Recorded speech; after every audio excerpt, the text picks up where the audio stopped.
Why hello there!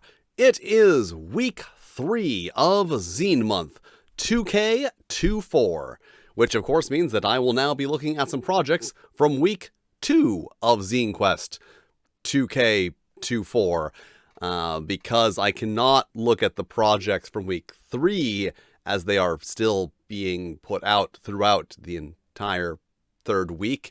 It's just a thing about how time works. So yeah, week 2 projects.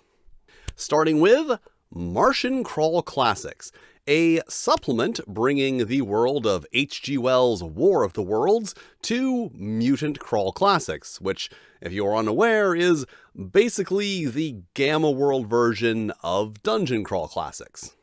And essentially this is a variant setting for Mutant Crawl Classics, which puts the apocalyptic event as the Martian invasion from H.G. Wells' War of the Worlds, and then provides a setting which is in the future of that, where the Martians have decimated the world and then, died off via the whatever, but there's still a little, lingering Martianiness around. Martianiness, a very real word.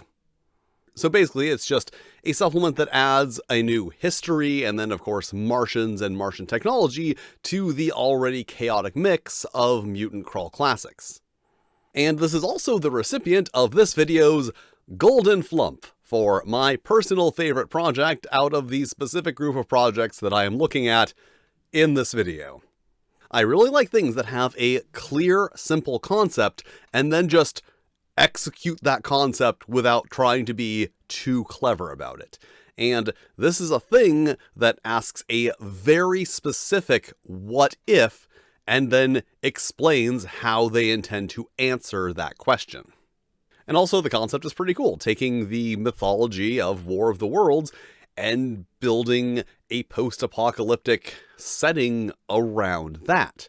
And it is always fun to see how people leverage a public domain IP in interesting ways, instead of just, using the public domain IP because it is public domain now and you can. A thing that I specify at this very point in history for no particular reason.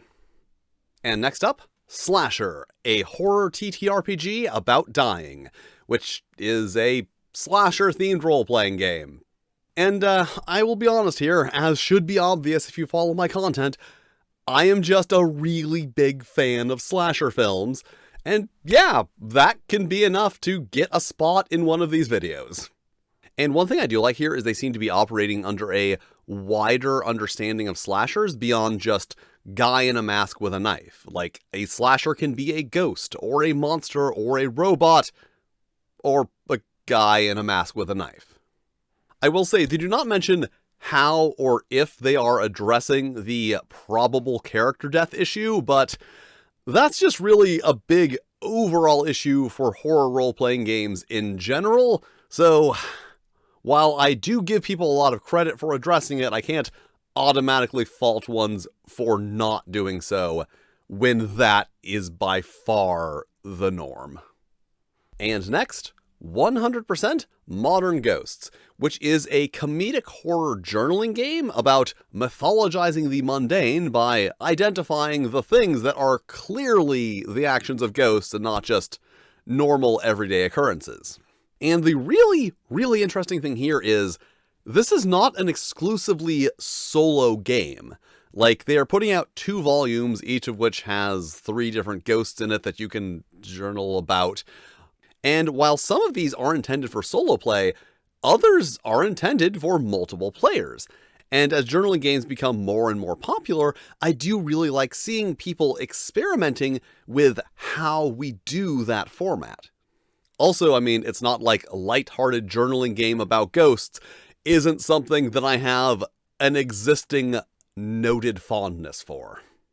And next up, Out in the Black Hack, which is a sci-fi sitcom RPG.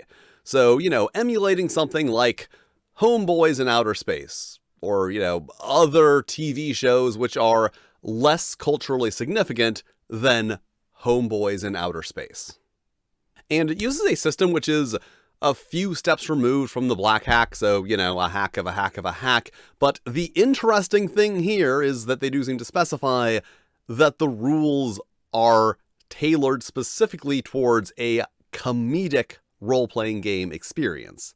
Like, failure is not necessarily bad, and in some times can be desired because failure can be funny and move the plot forward. And if there is one thing that I can universally say I want to see in every single game, it is the mechanics being specifically tailored to the intended genre and tone. Like, I realize this is a very controversial statement I am making, but no game is tailored perfectly for every single experience. Especially not D&D. And next up, H2O Apocalypse, which is a setting for Dungeon Crawl Classics and Neon Lords of the Toxic Wasteland, which, if you have not heard of, is a game that I definitely recommend checking out if you like, fun. And basically this is a setting where the ice caps have melted and the wealthy elite all holed up in their exclusive, highly defensible barges, leaving everyone else to fend for themselves in some kind of surf punk waterworld. So yeah, overall this one just sounds really cool, having punk rock surf pirates attacking the elite wealthy barges, and just, actually sounds punk. Like, it sounds like it is surf punk and not just, a vague punk aesthetic attached to something. Also, apparently there are dinosaurs. I don't know how the dinosaurs fit into the ice caps melting, but they do. Oh, maybe they were frozen in the ice caps. It's probably that. And of course, the most important Zine Month news this week: Dinosaur Erotica, the role-playing game, is now live. The game that gives you a perfectly reasonable excuse to have graphic sexual roleplay experiences with your friends, as part of my overall scheme to destroy the tabletop gaming community through sexual degeneracy. So if you want to help me in that very noble cause, you can check out the Kickstarter page, which is linked below, along with the Kickstarter campaigns for all of the projects that I have mentioned in this video. And I will be back next week to look at the projects from this week, because, as explained in the beginning of the video, that is how it works. I cover the projects from the previous week in the next week, because they don't exist yet for me to cover them for the week that it currently is. And thank you for watching, with extra special thanks to my Fightin' Flail Snails, Broken Unicorn, Randy Mulholland, and Toshi Rokuro. If you'd like to be cool like them, check out my Patreon, where you can get early access to videos and fun stuff that I make for the Patreon.